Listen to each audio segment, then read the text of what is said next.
What is up, guys? Finn here, and today is the very first ride I'm taking on the ZX-14R. Oh man, this bike's got some power.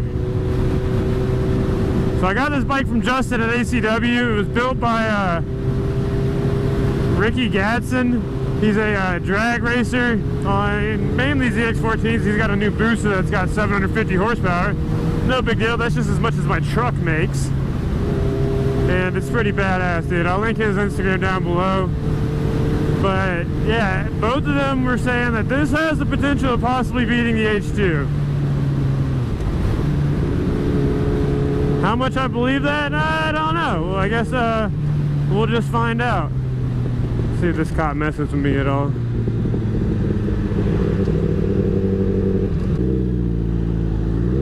Hopefully I don't get messed with the cops too much. This bike has no tag on it right now because I just got it.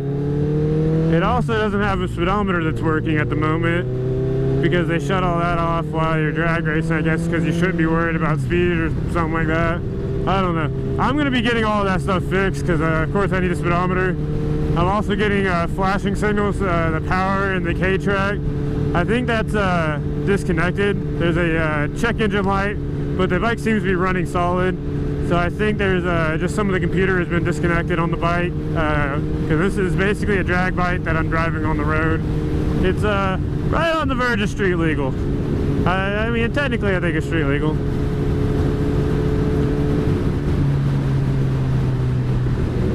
It's got the full Brox exhaust, which sounds damn good. Makes me even more excited about the one that I'm putting on the H2, which hopefully one day I'll decide to order. This thing's just bananas, man. Look at this, like, leg angle. My knees are, like, completely bent at 90 degrees almost. Completely flat foot. Like, there's not many people that wouldn't be able to flat foot this bike. It's very short person friendly, but it is very long, very wide, and pretty heavy. Not exactly how sure heavy it is. I'd love to get it on a scale. I also don't know what kind of power it makes because I've never dynoed it. And Justin at ACW didn't have like an actual number. I'm not sure if it hasn't been dynoed or he just didn't know the numbers. So that's something I want to get done soon because I'd like to know number wise and like drivability wise which one's faster, this or the H2. Of course, first thing that comes to mind is no shit, the H2 is faster. But I don't know. I'm going on the highway, maybe do a little bit of a pull, seeing how the traffic is, and get a kind of feel for it. This is my first ride, so I'm not going to go super crazy, guys. Don't expect some 150 run or something right now. Hopefully that's not what y'all checked in to see. Those will be coming eventually, just not right now. I got to get used to the bike first. Just like any bike, for the first time I ride it, I'm kind of nervous, a little cautious. You know, I trust Justin fully, and I know he wouldn't sell me a broken bike. But you never know what kind of underlying issues you may have going on, and you don't want to just go ripping down the road not knowing a bike yet. You know, the brake split worked great, engine sounds strong, there's not like a strange idle to it or anything. Clutch seems working perfectly. Like, overall the bike's super solid. I mean, it only has a couple, like 400 miles or something on it. It's ridiculous. A lot of people were asking me, since this is basically a drag bike, do I plan on trying to drag race it? And yeah, I'd love to. Ricky Gadsden actually teaches a drag racing school. Oh, this is like my first like somewhat turn on this thing. Definitely doesn't lean like my other bikes do. This is my first time on a stretch drop bike ever. It's definitely a different feeling. But yeah, Ricky Gadsden, he teaches drag school. And I'd love to take some classes, you know, really learn how to get the full potential out of this bike. Because right now, I don't think I'm going to be using it. Ooh, bumps are pretty rough on this thing.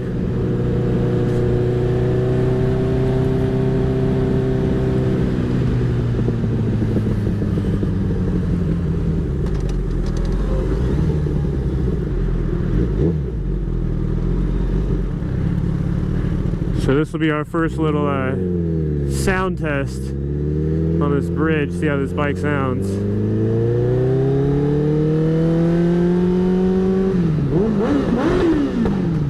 Holy pops, man. Yeah, that sounds good. Rocks does exhaust very well, that is for sure.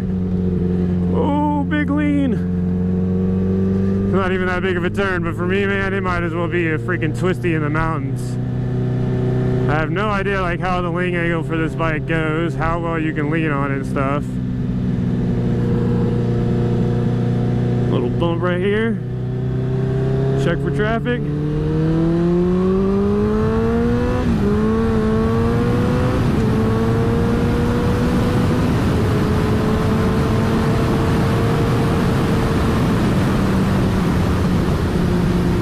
Oh man, this bike's got some power to it, that's for sure.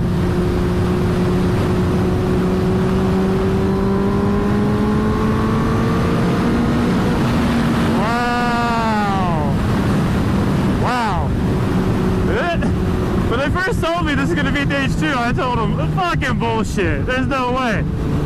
I don't know, man, that's got some power to it.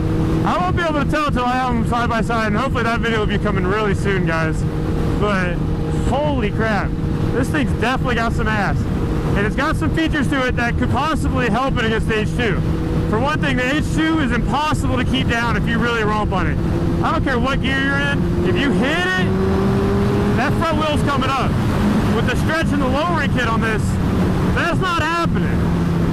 So in that aspect, you know, yeah, you know, the power delivery's there. It's not supercharged or anything, but it's still got it. I'd be super interested to see, because this possibly could be faster than the H2. This bike's got some fucking dick to it. I mean, in 6, it's still got delivery. Like, I don't even have to downshift, and I can just...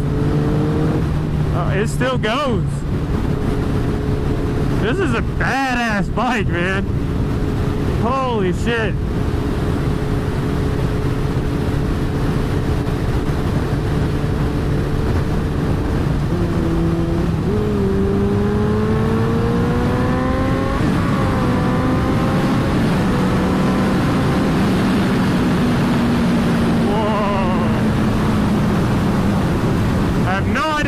That was. As you can see, the speedometer isn't hooked up.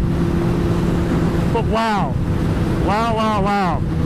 This bike is a beast. And it's so comfortable. It's literally a rolling couch. I could sit on this bike all day long. I'm not too bent over. You know, you can still pop up, one-hand it, and cruise. But, oh man, I can see some fun on this bike in the future. It feels super stable on the straightaways. That's where this bike shines, guys. Those straight hits, this thing is just incredible. Man, this bike is sick. Now, a lot of people were asking me, you know, why did you get this? You already had the H2. They are two completely different monsters. The H2 is, you know, short. It thought it was big until I got on this big bitch. But yeah, they're just so different.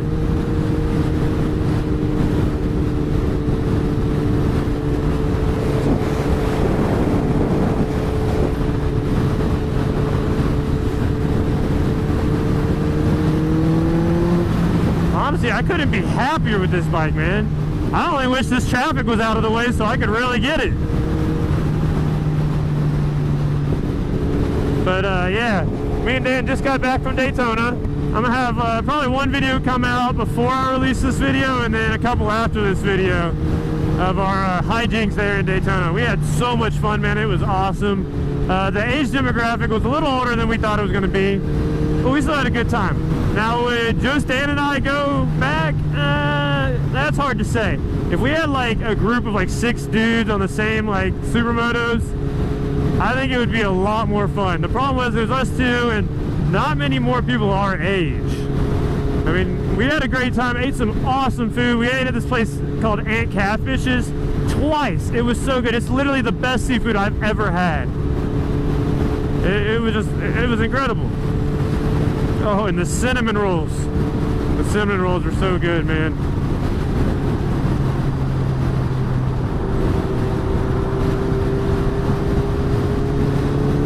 So I'm not gonna push my luck too much.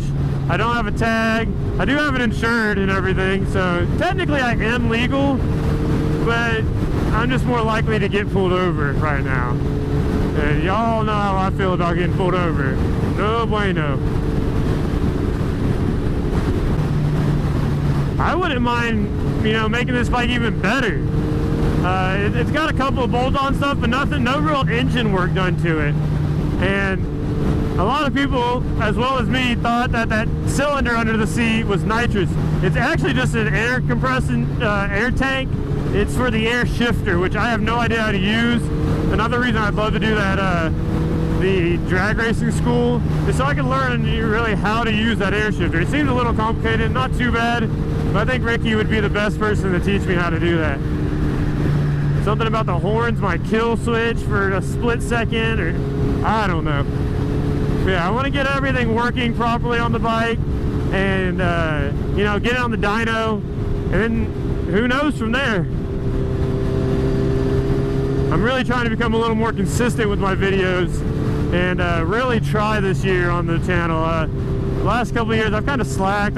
You know, I post a lot sometimes, and I never post other times, and I just really like to be able to, you know, do a lot better than I've been doing on YouTube and on Instagram.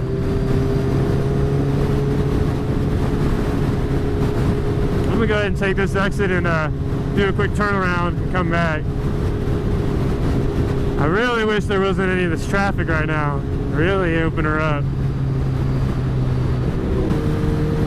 This bike is awesome, man. I've been having a ton of people ask about the first ride. I wasn't able to ride it right when I got it because I had just gotten the DRZ and I wanted to get comfortable on that before we went down to Daytona. I didn't want Daytona being like the first time I was riding it, just because I like to get to know a bike before I really try to have some fun on it and ride around in a group and all that good stuff. So we're going to do a quick turnaround right here and head back up towards the house. I think later tonight I'm going to dinner. I'll probably take the H2 out. It hasn't been ridden in a while. I've been neglecting it since every time I get a new bike, it seems I neglect the bike that I had, and the H2 definitely isn't a bike to neglect. Sweet, so we'll get a quick little bridge hit.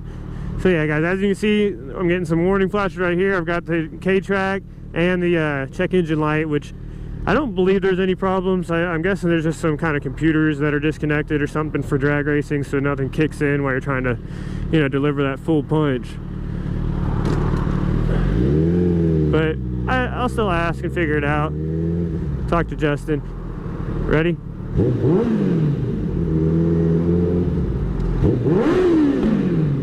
Woo! That is a bike right there, man. There's something about having a nice loud bike that is just so fun. Oh, I love it.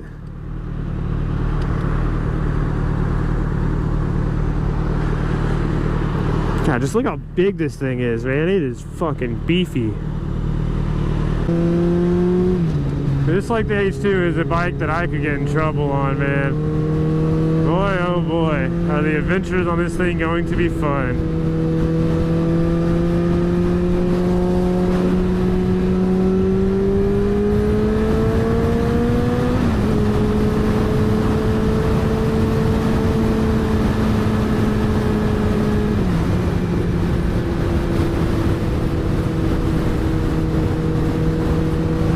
I don't regret getting this bike whatsoever, man. This is fucking cool.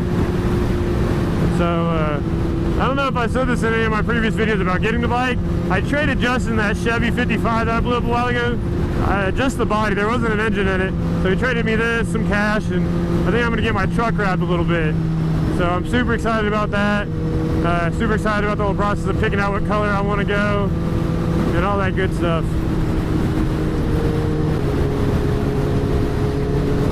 I cannot wait for all the comparison videos and all the cool stuff I'm going to be doing on this bike. And to get more comfortable on it. Once I'm comfortable, there's no telling what I'll do on a bike. Except for wheelies, because I can't wheelie. I'll be taking the DRZ out to a lot soon. I played a little bit on in Daytona on the DRZ.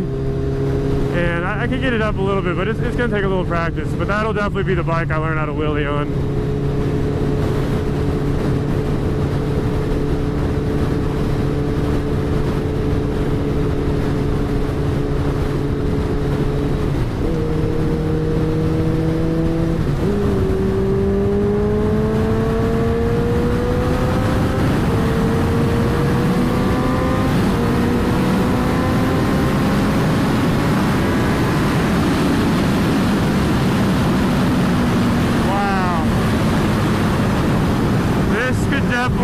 TH2.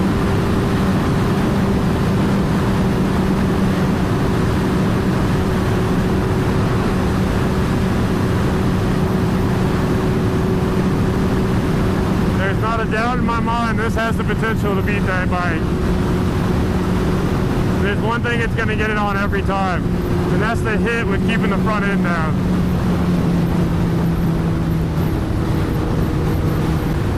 Alright guys, well I'm coming up on my exit, so I'm going to have to cut it short there. If you enjoyed this video whatsoever, make sure you give me that thumbs up. And if you're not a subscriber yet guys, please subscribe. I appreciate each and every one of y'all. Until next time, peace.